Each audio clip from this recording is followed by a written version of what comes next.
The United States has carried out a series of precision military strikes against Islamic State ISIS militants operating in northwestern Nigeria, President Donald Trump announced on Thursday.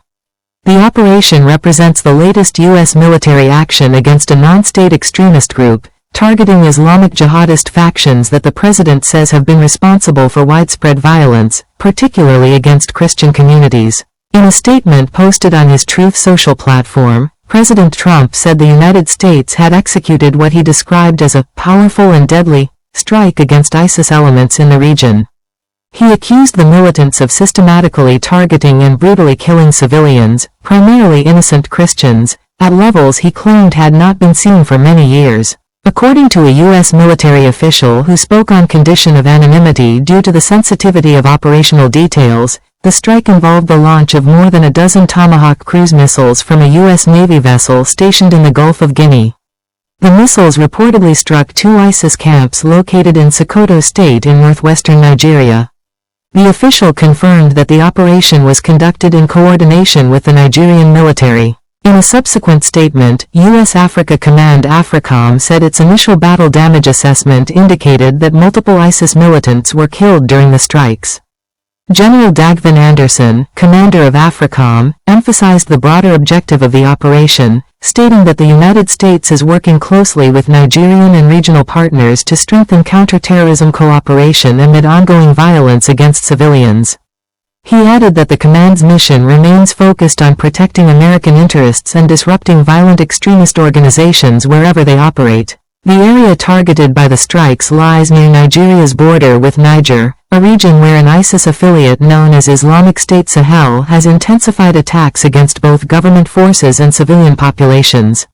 According to counterterrorism analyst Caleb Weiss of the Foundation for Defense of Democracy's Long War Journal, the group has been expanding its operational footprint across the Sahel in recent years. The U.S. military action follows months of mounting pressure from Christian advocacy organizations and senior Republican lawmakers who have alleged that Christians in Nigeria are being disproportionately targeted in widespread violence.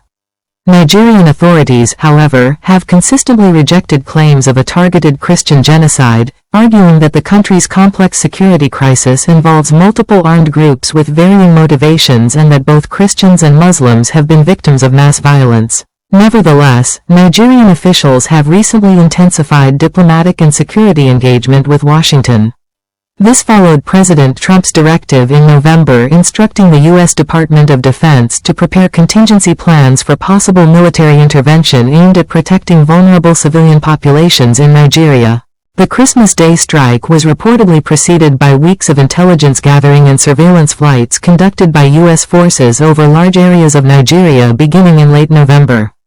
On Thursday, U.S. Defense Secretary Pete Hegseth reinforced the administration's stance in a social media post, stating that the president had made it clear that the killing of innocent Christians in Nigeria and elsewhere must come to an end.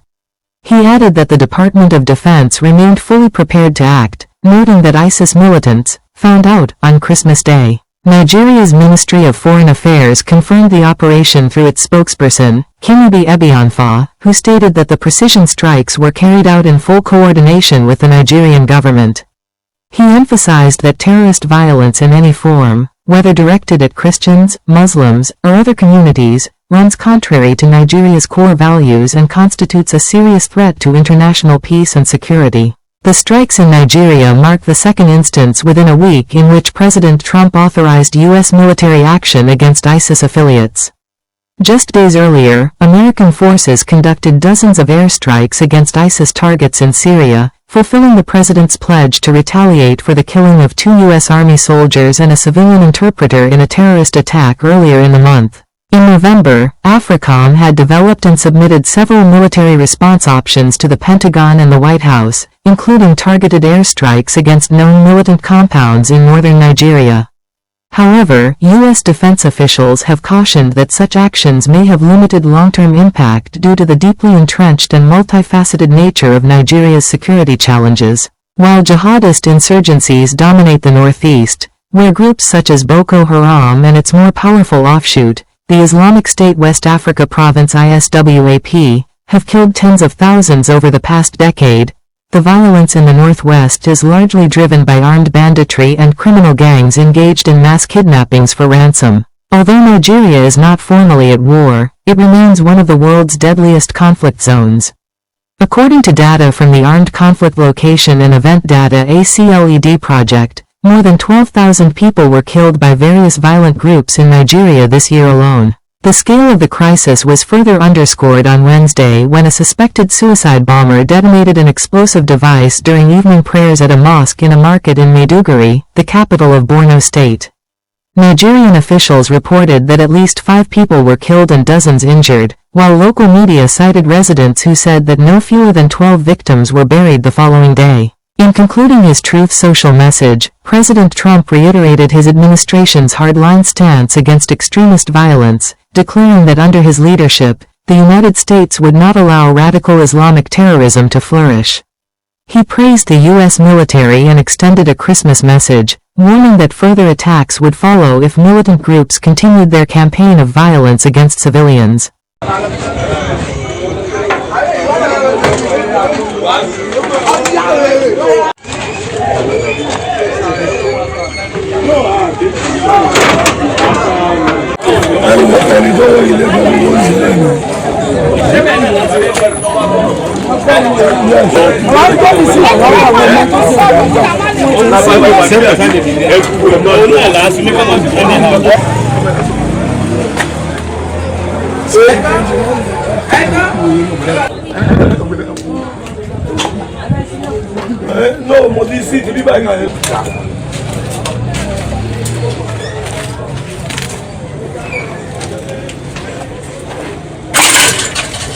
Surprise!